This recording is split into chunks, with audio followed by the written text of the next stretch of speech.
কেউ যদি তোমার সাথে কথা না বলে থাকতে পারে, তার সাথে কথা বলার জন্য পাগলামিগুলো ছেড়ে দাও। কারণ তোমার আকুলতা কখনো সে বুঝবে না। কেউ যদি তোমাকে কষ্ট দিয়ে স্থির থাকতে পারে, তবে তার জন্য অস্থিরতা ছেড়ে দাও।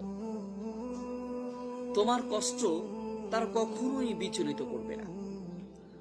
কেউ যদি তোমার মূল্য না বুঝে, তার কাছ থেকে বারবার গুরুত্ব চাওয়া থেকে বিরত থাকো।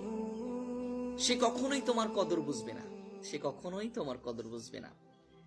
কেউ যদি তোমাকে ছাড়া একাই পথ চলতে পারে, তবে তার পথ থেকে সরে দাঁড়াও। কারণ সে তোমাকে কখনো সফর সঙ্গী নিবে না, করবে না। এই জন্য একজন মানুষের জন্য গুরুত্ব দিচ্ছে না, একজন মানুষ তোমাকে কোনোভাবেই তোমাকে কি করছে না, গ্রহণ করছে না, তোমাকে প্রতিটা মুহূর্তে অবহেলার পাত্র হিসেবে গ্রহণ করছে, তাহলে